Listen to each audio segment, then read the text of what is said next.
Good day, everyone, and welcome back to session number 2 of the kickoff day of Intelligent Automation World Series 2019. For those of you who were with us previously, my name is Rochelle Hood, and I have the pleasure of serving as SSON's Global Head of Customer Analytics and Research, but this week you're going to know me as the chairwoman and moderator for most of the sessions. So before we jump into this fabulous session where we're going to be talking about strategic automation, let me walk you through a couple of logistics to make sure that you can get the most out of your experience. In your audience view screen on the left-hand side, you're going to see a Q&A box. You may use this for 2 different ways. First of all, if you have questions about the conference as a whole, if you have any technical issues with the webinar platform, put that information in there, and Ashley, who is our technical support today, will be happy to write you back and assist you directly. Then second, and probably even more importantly, we would like you to be engaged early and engaged often. So don't hold all your questions to the end. We welcome your comments, your examples, and any questions that you have for our panelists. Put them in that box, and we'll be stopping periodically to be taking some of your questions and reviewing some of your comments. And then next, in the lower left-hand side of your screen, you don't have to go to a live conference to get some real goodies. We have what we call digital gift bag in the resource list. You have 3 resources from this session. You have an automation maturity assessment. It's an easy 11-question assessment to kind of show how you are doing on your automation journey. And then tune in to the Automation Airwaves. It's a channel that allows you to hear all things around this topic in the industry. And finally, there's a video that talks about a specific case study from a client's finance team that I think you'll find rather interesting. Then let me guide you all the way to the right-hand side of your screen when you have pictures and details related to our 3 speaker panelists today. In addition to their bios, so you can read in further detail, you'll also see that they have some connection information out there if you'd like to learn a bit more and continue the conversation after we finish today's session. And then finally, you'll ask the question because you'll want to play these things back over again. 24 hours from today, you will receive an email with a link to the recording of this session so you can play it back over and over or share that with any friends or colleagues who may have missed the session. So with all of those logistics out of the way, let's get to the good stuff. It's my absolute pleasure to welcome back to the digital stage the Agilify team, who've been long-term partners with us, bringing us some brilliance in terms of helping people be more effective at their strategic automation. Let me turn it over to Scott Keeple, the Chief Technology Officer, to welcome all of you, introduce the topic, and welcome and introduce the team. Scott, over to you. Thank you, Rochelle. Glad to have you. Good morning and afternoon to all of you. So today we're going to dive into some of my favorite topics, strategic automation around establishing governance and avoiding the cultural roadblocks.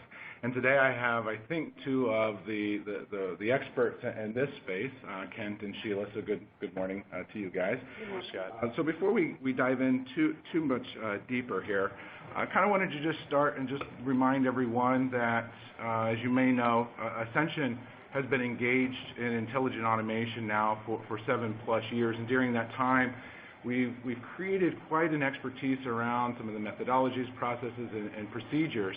And during that time, we really felt like it was time to kind of bring our expertise as we were practitioners out into the market to really help others kind of unleash the human potential around automation. So before we get into it too much further, Kent, if you wouldn't mind, kind of just introduce yourself and what expertise you bring. Thank you, Scott. Yeah, Kent Andrews, Director of Professional Services for Agilify. From a background standpoint, definitely IT-based background for the last 20-25 years, and the experience through implementation, now that we've gone into this automation space, something that I bring forward to hold the accreditations within the tools themselves. So practical applications with our clients for over the last 7 years. I've been an integral part of those things, so I can bring a lot of that experience to this conversation. That's awesome, and not to mention you have like 16+ certifications across. Yeah, I may be a cert junkie, that's for sure. Maybe a little bit of a tool junkie. So definitely understanding where and how the tools are going into the space, which is another piece of Agilify being tool agnostic, which is great that you do. So Sheila, would you mind introducing yourself? Yeah, sure. Thank you, Scott. My name is Sheila March. I presently only hold one certification, but it is in customer experience. I'm a certified customer experience professional, and I lead enterprise customer experience programs at both the Ministry Service Center and Agilify. That's awesome. So I appreciate you guys coming in today. So some of the how we really wanted to tackle this webinar was not necessarily death by PowerPoint and just kind of walking through a slide deck, but we really wanted it to be kind of engaging and more of a panel discussion. So I do encourage you, as we are discussing some of the hot topics, to please use the question and answer section, and we will try to get your questions into the seminar so you get the most use out of this. So without further ado, let's go ahead and let's just jump right into a little bit of a hot seat here. So Kent, if you could, from our perspective, why is an automation governance board so important? Well, as you can imagine, anytime you say the name board, it implies some type of strategic structure. And in this case, it's really taking your automation program and providing that oversight to put some guidelines and some priorities to that automation program. Defining what that automation roadmap is going to look like for your organization is a key component to the success of your program as it matures out. There's also other pieces that are you want to take a look at up front. So, for example, change management. There's a cultural transformation piece. As you bring this automation into your workforce, how do we manage that?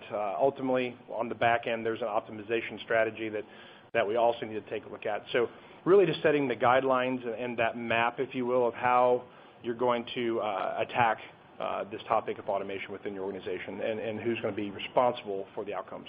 And so the response within the governance is sort of around that tactical delivery, but what we found that there's a human side of governance and what it brings. Sheila, would you mind maybe exploring what is so important about governance when you're thinking about the human side of automation?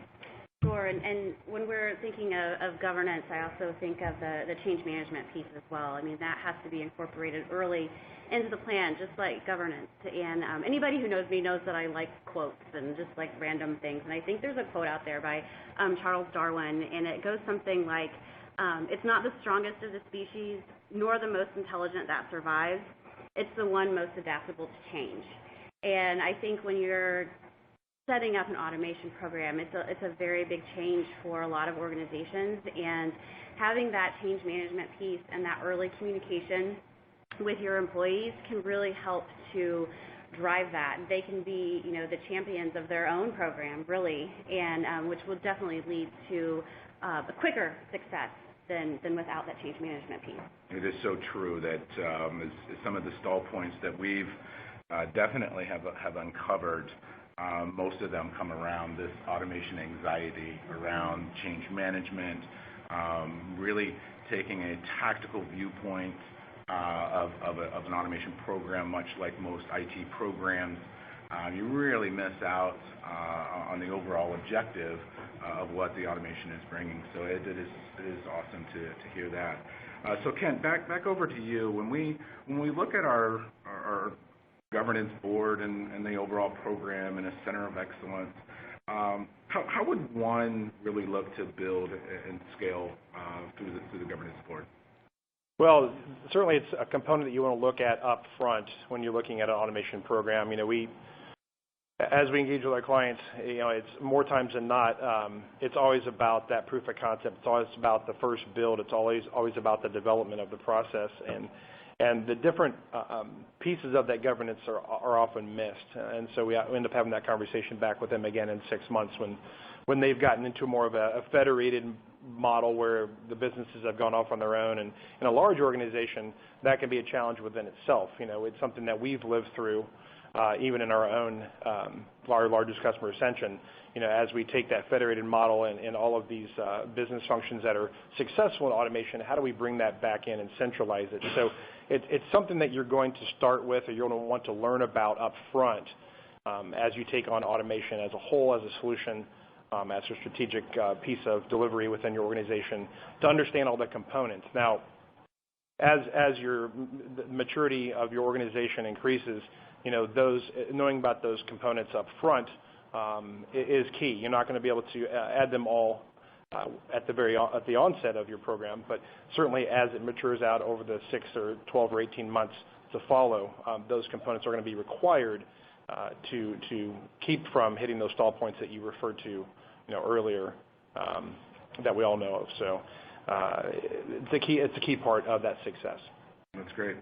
So Sheila, back over to you quick. We just talked about automation anxiety and really being a big stall point that individuals are going to kind of either recognize or come into. But how might somebody understand maybe some of the leading indicators that you may be entering into one of the stall points of automation anxiety?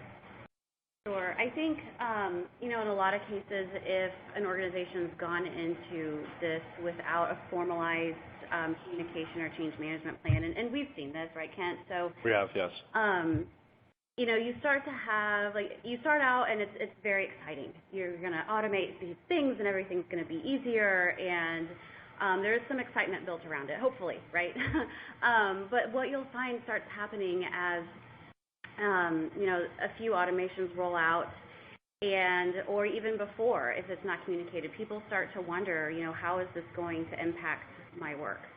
Or if they get a few automations under their belt and they may not be perfect coming out of the gate. If you use an agile method, sometimes the very first one that rolls out might not be the final version either, right? So then people just don't understand and they get frustrated with it, but then they also start to wonder, how is this going to impact my job? What's going to happen to me? They start to get nervous. The pipeline is not quite as full as it used to be. People are starting to resist adopting the automations that come out, and it just really kind of stalls or slows down a program that started out with so much excitement.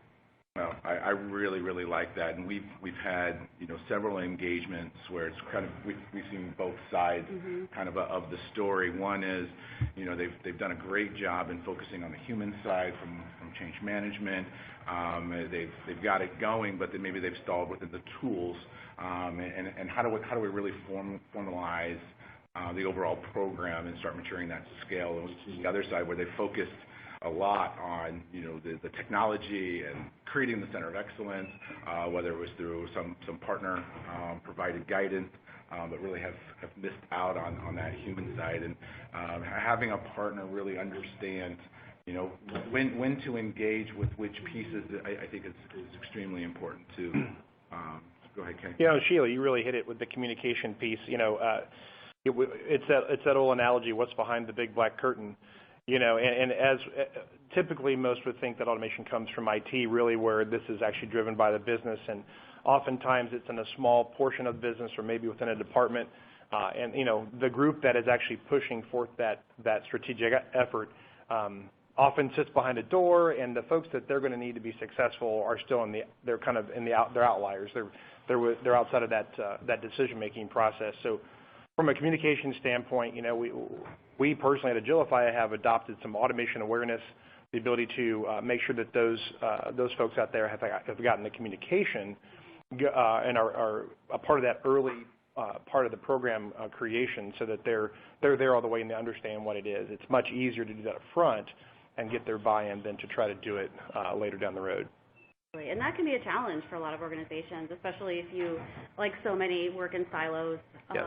Or the team that's rolling out an automation and they're not talking about how this can impact someone else, and the message isn't consistent. I mean, it can definitely run up against some roadblocks there. So it's definitely a challenge, but yeah, one thing that we've learned, and again, it goes back to us being practitioners, is this is so important, and it will be so much easier and less stressful, I think, for a program if they start thinking about the human side of it a lot sooner. So I do have a great question here that just came in from Partha from Experience IT. How incident and change management transform with the help of automation and benefits from business delivery? I'm sorry, one more time. Sorry. How incident and change management helps transform your automation and benefit the overall business delivery. So when we think, you're kind of looking at it. I'm still reading. My apologies. You're fine. So when we're looking at change management, incident management, all of these things that kind of go into governance when you're thinking through the overall program, how does having, I guess, a plan and a structure in place Gotcha. Okay. to be able to really drive that business delivery? Yeah, I think what they're asking, hopefully I'm getting this correct from an incident management standpoint. We're talking about this data collateral we've created, all the work on the back end. We always think best case scenario, happy path. I have this automation, it's great, it's going to run forever, but what happens when it doesn't? What am I doing with, from an analytics standpoint on the back end to understand how that automation is performing and all those other pieces that are happening there? That's something you want to take a look at up front. You want to be able to determine what your needs are going to be up front so that the folks that are creating those automations are going to be responsible for them for the life of the automation. It also includes, we're talking about incident management, but a key component to that is going to be the creation of the documentation around the processes. I'm kind of getting a little bit in the outer lying areas, but when we look at a true support model that comes with that interrogation of that manual process that the human worker did, and so we need to capture those details up front. So that needs to be included up front in the process. It's really kind of a holistic approach. But so then on the back end, with the incident management, they have those key components to be able to successfully resolve those situations. And then, of course, if there was an issue with the automation, how did they do it manually? How can they resolve that quickly while they're looking for a solution? One of the things we kind of joke around here at Agilify is, bots don't go on vacation, right. Bots don't get sick, but they sure go on strike and they don't tell you why they left. So really having an understanding of how to really mature the overall program to really put yourself in a position. And without it, right, as we know, regardless of an automation program, whatever it is, if we don't have the abilities to really handle what is going on within your organization, the human side of it gets touched, immediately. And once you lose some of the employees, right? You really start kind of losing them from the beginning. So Kent, maybe if we get into kind of the future with more and more human these automation teams and the managers and the need to skill and the knowledge that's being transitioned and this overall notion of maybe the automation is going to take my job, kind of, if you will. How does governance assist us within that transition? Well, that's a great point. It's one that we run up against, very often, and often it just comes down to the simple point of communication. What is automation? When we're out in the field and talking with our clients, that is still a challenge. Is it a physical bot? Is it, what does it look like? And how do I determine or understand what an automation should look like or a process looks like that's ready for automation? So it really comes down to that communication piece. Part of that automation anxiety really comes down to being able to see that come from a initial thought or initial idea like, hey, I use 2 applications. Is this an opportunity for automation here? Answering that question, helping them get through that, and then seeing it through to completion, where, hey, that was something that I did. I'm now excited about it. I want to become an evangelist for this automation. And that grows throughout that group as you move forward.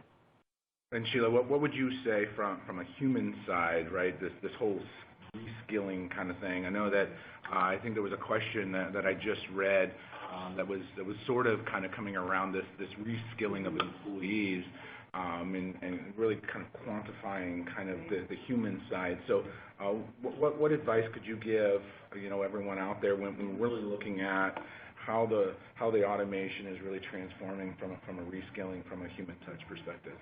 Sure, Scott. So I think it's very important to have human resources involved in the beginning and have a seat on the governance board as well and participate in that.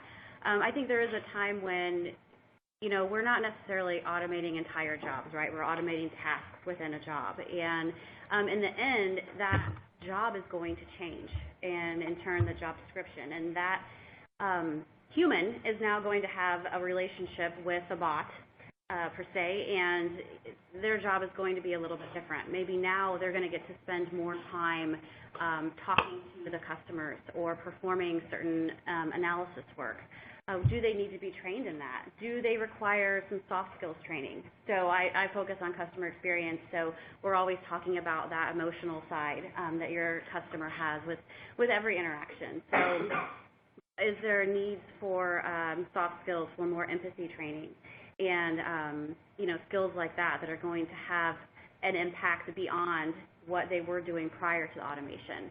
I recently worked on a project. We went back and we talked to end users of automations, and they've been using automation for years, right? And we went back and said, okay, so how is it going? What do you think about this? And what did you think about it in the beginning? And I had people tell me, in the beginning it was scary because everything they were talking about that they were going to automate is what I was doing every single day. But what I found after was that we were able to do things we didn't even know could be a part of the job, and they were better. They were the more, like talking to the customers more, doing more analysis work like that. But it changed their job overall. So there definitely has to be a focus on what does that new job description look like.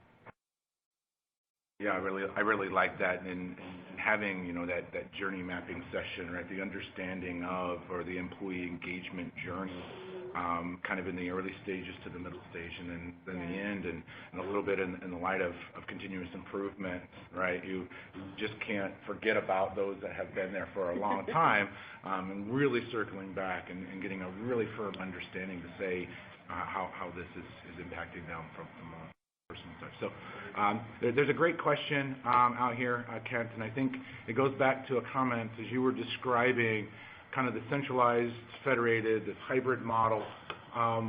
If you've decided to use one versus the other, is there a sense of maturity within, if you've started off as centralized, it was small, you had 1, 2 automation developers, if you will. Is there a point in time when you should start thinking about expanding that into more of a federated model? I think actually, if I'm reading the correction, let me back up here. So the idea behind centralized, federated or a blended type environment, really depends on, there's so many different things. And it depends on your organization and how you're actually laid out, even from a geographic standpoint, and some of the challenges that you may run into. Ultimately, it depends on the company. There's really no right answer to that. Case in point for us here, over the last 7 years, I think the ask to get automation into our organization was more of a centralized ask, but it ended up being more of a federated delivery, if you will. And now we're finding that we've gotten away from there are some other challenges around delivering when you have individual businesses that are conducting their automation programs differently. How do we show up? We almost have to have a custom installation or custom engagement model for each of these businesses within one organization. And now, of course, they're looking back and saying, hey, this is all really wrapped up into one initiative. How do we gain control of that again? So there are advantages to each one of them. There's a rapid startup type, value that you'll see in a federated model compared to a centralized model, for example. It really comes down to the key components. I know that I'm not particularly answering the question directly, but I would say that in each engagement that we run into, they take on some of the characteristics of one or both. It really depends on the company and who's driving that automation program. No, I think you answered it exactly the way that we would think you would, because it's not necessarily, a transition in maturity. It's not hey, I'm moving from centralized to a federated just because I am now maturing within my program. Because both models can work in an extremely mature program. I think what you're maybe hinting to is that as an organization, everybody is structured differently. You all have success stories and how you have moved any deployment out through your organization. So if in the past you've had a centralized model and a lot of success around that, I think that touches to the human side of it too, from an OCM's perspective, from an organization change management. Understanding how to touch your customer base or your employee base, knowing how to communicate, knowing when to communicate.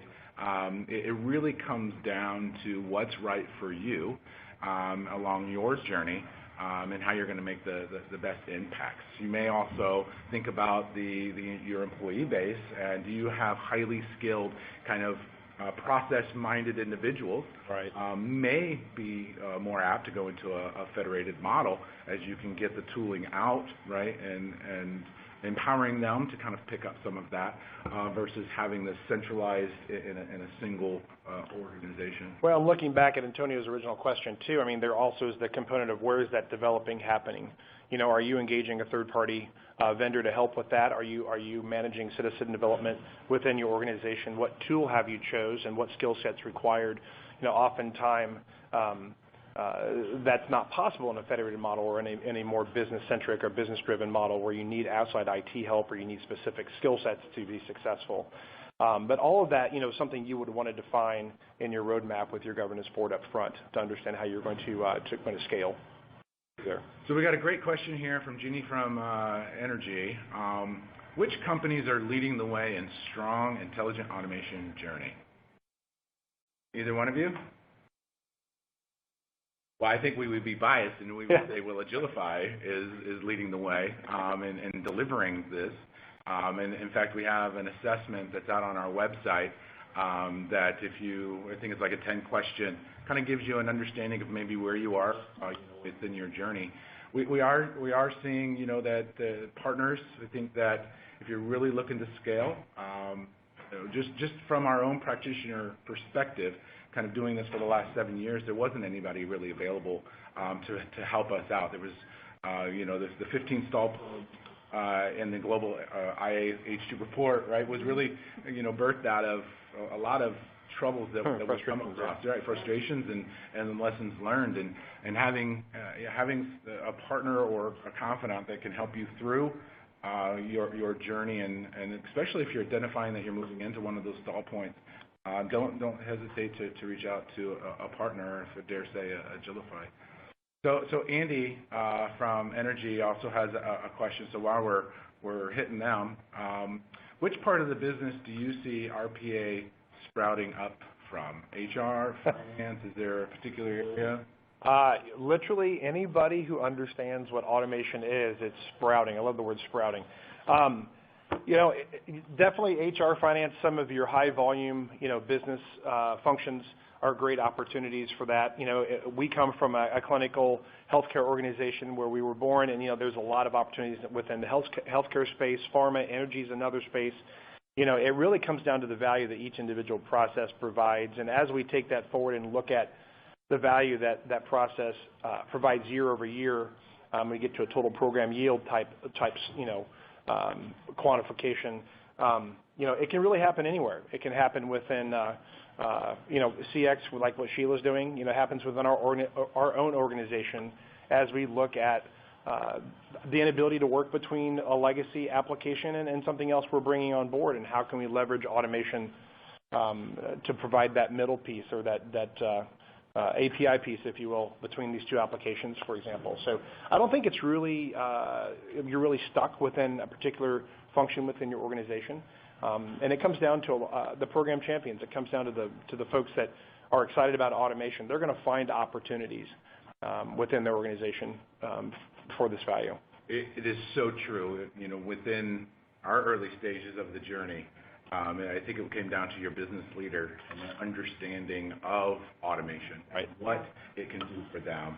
I think it's some of the automation awareness training that we have. We affectionately call it internally spotter training, right? Automation spotter training. Right. This understanding of where to look, how to look, what maybe are the things that I'm missing to really drive a lot of excitement, around what can be automated. Again, through the early days, it was HR, right? They had a real passion for it, and then we were seeing so many, the pipeline was just filled with HR, and then we really saw, the accounting side of it spot up, and then, supply chain came along, and, rev cycle, and now we're, IT is even getting into it and saying, hey, there's some real values here, and we can really drive and get to some great, automations in the meantime. Well, and just to expand on that, Scott, there's a conversation that we've heard over the last couple of years about this return on investment is that big key driver for automation. But a lot of times we'll find that even though folks understand automation, they don't understand how small an automation can be and still be effective. It doesn't have to be an entire process. It doesn't have to be this big, lengthy win. It can be these little, small,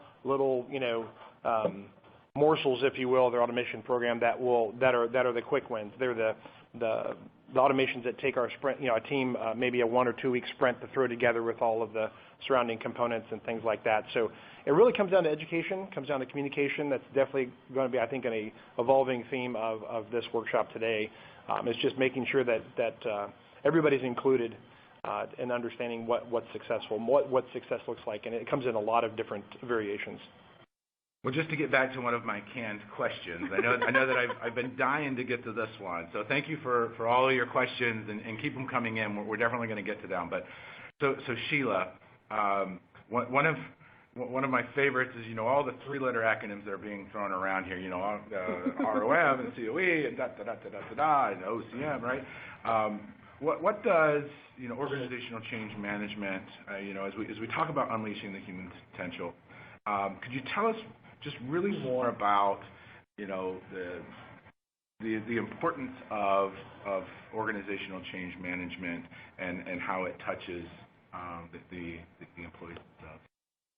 Sure. Well, I think there's a lot of components of organizational change management, and we're not just talking about that today. But from what I've seen through experience, it's just people need to understand the why. And without the why, they just make up whatever they want. And unfortunately, it's pretty much guaranteed it's not going to be the message that you want delivered. So incorporating that why, and you can think about that in any project, right? Not just in automation, but any type of change. When your human staff understands why this is happening to them, why it's important to them, the what's in it for them, the with them, right?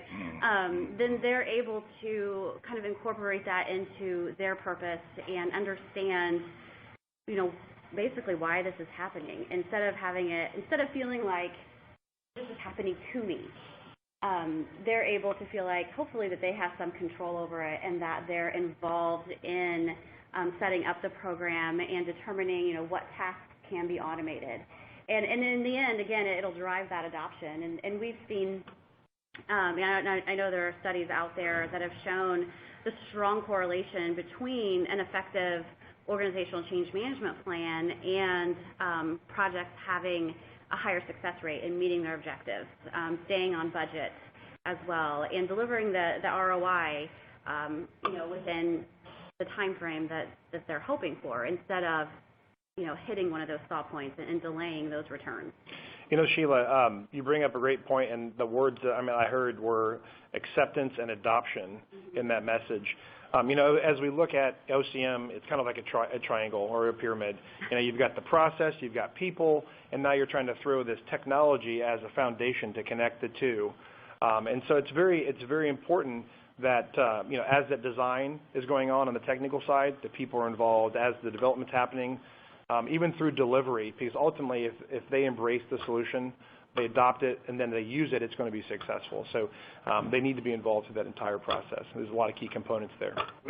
Absolutely, and I think the other 3-lettered acronym that we throw around here is FUD, right? The fear, uncertainty, and doubt. Right. And it's like, really focusing on, the why, I think, really helps to address kind of where the associates or the employees are coming in at. So that's awesome. So we got a great question here from Steve from Genesis. Is this space seeing ROI within finance from intelligent automation?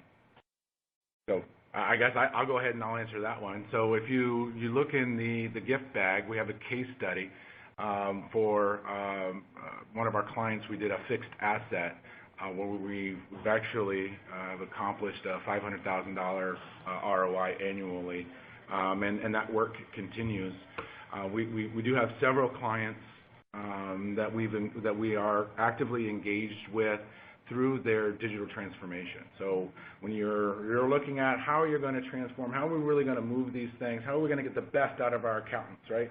We've got all of these transactions that are coming in, we've got all these dollars that are moving around the system, and we're paying our accountants to really just push buttons, just balancing accounts, and how do we moving journal entries and all this other stuff. So there's absolutely so much room within the finance space, like everything, right? Just running your business. So I would not limit yourself.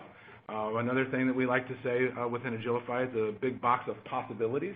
I like to use it's like Lincoln Logs, right? And you get your box, you sit down, you dump all the Lincoln Logs out, and you're like, great, what do I do with it? There's no instructions to it. It really comes down to the art of the possible and your vision and understanding where your problems truly lie, where your associates are spending a lot of their non-cognitive time is really where you want to start focusing and saying, hey, how do we really help them do their jobs better and more efficient? So, anyone want to add anything to that question?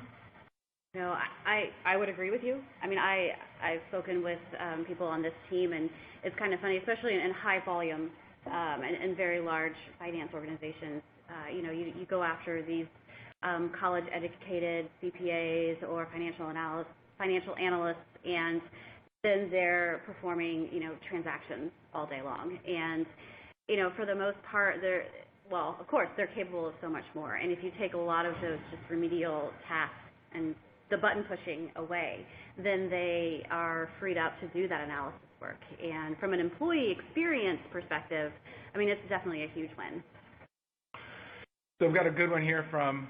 Go ahead, Kent. Were you going? I was going to grab that one actually. You go ahead. You set it up and you do it. You don't need me to do that. So let me make sure I get this. Jose, it's got a question here that says, is the IA available for small companies? And so the answer to that is, absolutely. It is a first and foremost a solution for the individual. It's somebody to work alongside of the human worker. We certainly have a lot of the major tools out there that are able to scale to the enterprise level. But now that we have, we take a look at those tools, they have, free online academies. There's quite a few ways to get help, within your organization. This is not an IT-driven type product or solution. It's not a couple of $1 million type integration. It's really something that can get off the ground for a fraction of that. So I guess the short answer is absolutely. The key component to that is going to be, if you can, work with somebody who's going to be able to help align the skill set within your organization with the right tool. There are positives for all the tools, and aligning those will be very important to that success within a smaller organization for that matter. So we got a question here. Let's see. How to justify the automation through metrics, and what metrics would you use? I think it's company specific, right? And it's what does your company want out of its automation program? Right. I think the conversation, and maybe this is a little outside of our topic today, and we definitely like to have more conversations, because you can break up kind of your overall program into three major buckets. You've got kind of this pre-development, your pipeline, and how automations are coming in and how you're preparing them and ready for that development work set.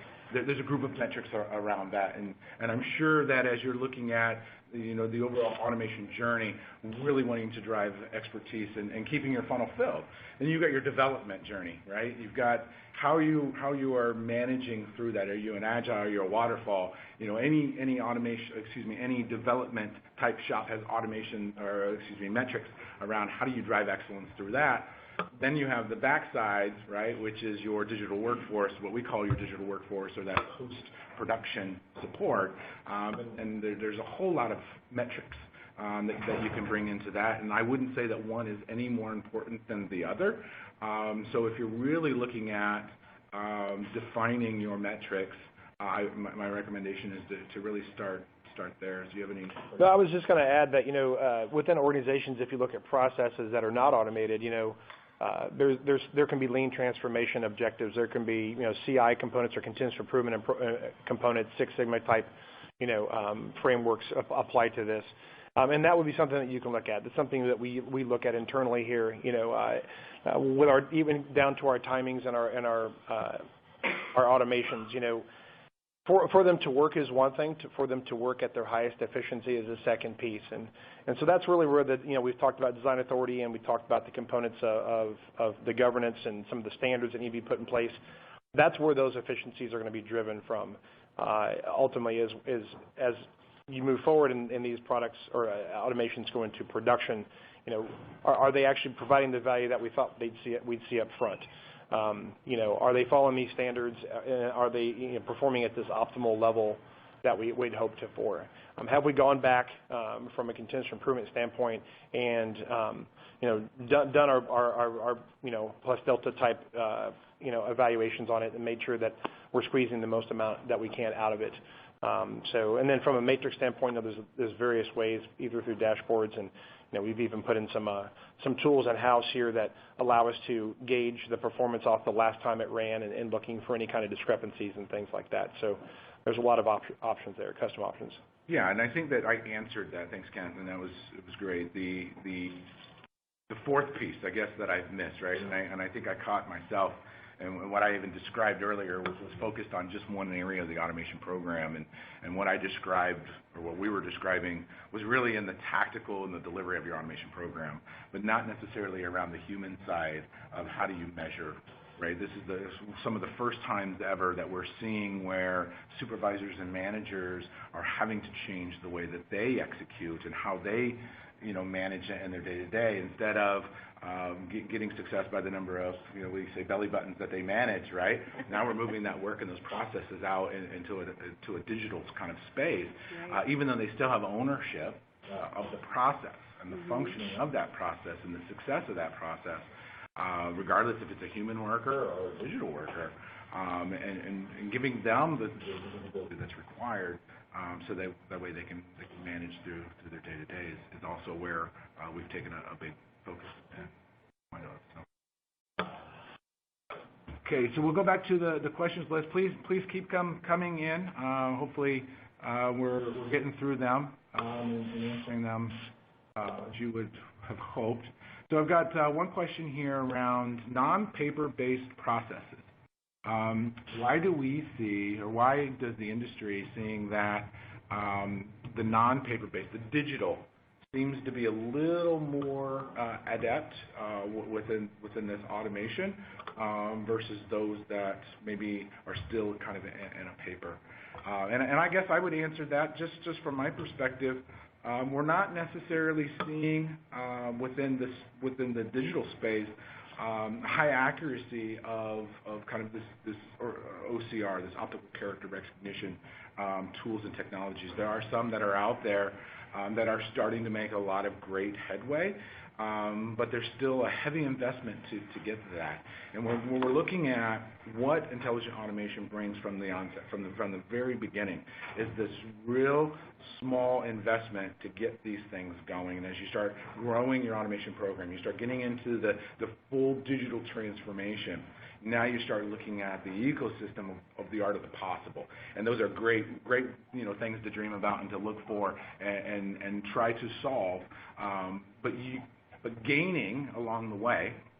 We talk about your automation programs. You start small and you start building out what is that ROI. Over time, you start recouping, right? You start using that ROI that you've achieved along the way to start paying for some of the other automation programs as you kind of move along. So, I keep those aspirations, I think, but definitely I think within this intelligent automation, at least in the beginning stages, unless you're going to go right into trying to solve the cognitive, unless you're going to go right into artificial intelligence, I would warrant a question about moving too far quickly into that if you haven't really built out what is the overall program itself. So, new question just came in here from GT Bank. How do you influence risk-adverse senior management to accept intelligent automation? Yeah, that's a big topic. Yeah, and definitely a very specific question. We definitely want to make sure that we include that senior management up front, and that's going to start with an education on what it will do for them. We go back to asking about the why. And we need to talk about what it'll do for them instead of talking about, why they would do it for them and not actually what they would do or how they would do it and how they would drive those values within a space. I'm not sure, do you want to add to that any? I will always add to anything that you ask. I appreciate that.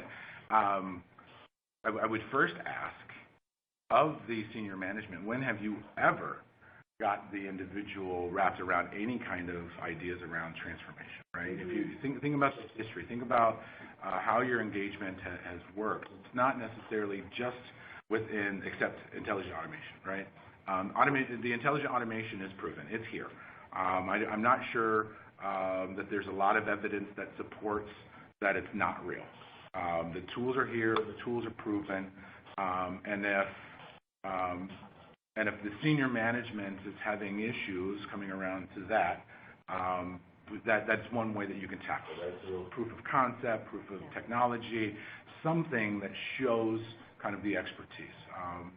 Getting a trusted partner that has kind of the practitioner status and says, hey, we've done this, we've lived it, having conversations with your senior management to really bring them around. And I think, Kent, your notion of just a general, education. What is it? What is it not? How can it really impact and change them? Again, senior management is likely looking for cost savings, yield, right? Ways that they can really drive your organization to their strategic goals. And if you're just looking at automation and the tactical, we're probably missing the real value of strategic automation and hitting at the bottom line. And if you're looking at your organization's strategic goals for the year, having an understanding of what automation can do and tying it back to those strategic goals, I think is probably your best bang to show them how they can truly start changing the game for themselves using automation. Agreed. Yeah. I would agree. So just a quick time check here. I think we're getting down into kind of the meat of it. So please continue to drive your questions. And if we don't get to all of them, we will definitely follow up afterwards. So please continue to have them come in. So another one just came in. How do you justify automation through metrics, and what metrics? This is an interesting one as we look at an automation program, right? Kent, Sheila, I'm not sure, as we talk through in the early stages, you can really look at your automation program and just say, hey, I'm just going to look at it for ROI, right? Mm-hmm. Really just trying to get the return on investment, the hard savings, and saying, hey, this is how I've justified the spend. And what we've learned through our several years is not just focusing on the ROI, but focusing on what we call total automation program yield. When you start looking at automations for audit, when you look at automation for risk, automation for speed to market, when you look through all the intangibles of your organization, you say, man, would I implement an automation that maybe only has $1,000 ROI, but it saves me maybe the risk of audit, right? Or can avoid, say, a potential findings or data breach or something, around compliance and quality and controls and all of that fun stuff. So. Years ago, the whole notion around ROI was the big driving force to automation, and now we understand after many years of adoption and actual proven success that there's these squishy and I hate to use that term, but there's these things that you have a hard time quantifying, but they provide value. Things like customer experience, associate experience, like you had said, the increase in quality in the actual original process. The overall maybe risk reduction, maybe some compliancy component that's involved. How do we quantify that with some type of benefit value, if you will? So as you're looking at your automations, it's very important to capture that up front. And the reason it's important is on the back end, there's going to be provided value that you need to capture, and year over year there's a provided additional value that you need to capture. And unfortunately, there may be a lot of processes that are automatable, but if we focus on just the ROI, they don't look so great on paper. But if you take into account all of the other benefits that are there, or the other soft values, they are actually good candidates to be automated. And so, from a metric standpoint, we want to take a look at a broader picture than just the financial savings around the automation. Yeah. Great. I would agree with you on that, taking a broader look at it. And I know we had a question that came in too, and I was going to sort of say this anyway, but I'll save and answer this question. And I don't know if I'm reading this right. This is from Anne with Pink Services. How have you changed the way you measure CX and customer satisfaction post-automation? So a couple things to think about. I mean, a lot of times you're thinking about the customer experience. So you've automated a process. Now, how is that new role, new process, how is that impacting your customer? One of the benchmark scores within the CX industry is something called the customer effort score. I really like it for a lot of reasons. It asks the question, how easy was it to work with that organization? And it's a great way to narrow down exactly, what interaction was either difficult or easy. And if you've had it, before and after automation, then that's great. You can definitely compare your effort scores, but looking at the satisfaction or the effort that someone's putting in, effort is actually a huge driver in loyalty. And if you think about yourself as a customer, I know when I do that definitely kind of hit home for me. It's those companies I work with that are really easy for me to work with. I order stuff I don't need from Amazon all the time because it's easy. And I'm more loyal to those companies that make it super easy for me to interact with them. So I think the customer effort score is a great way to measure, the impact an automation has had on your customers. It's awesome. So again, time check here. So we're gonna go into some final thoughts here. Really want to thank everybody out there for helping us shape the conversation. Hopefully you got some better value than just us talking through a PowerPoint, but would love to share some feedback on, did you find that it was valuable? So Kent, kind of in a last sort of advice, when we look at governance, what might be the last parting words to assist them in their journey? It's really a simple concept that we talk about, and the difficulty is how do we approach it? There's so many moving pieces. There's a lot of different models out there. The analogy is, you wouldn't take off in your car without knowing where you're going.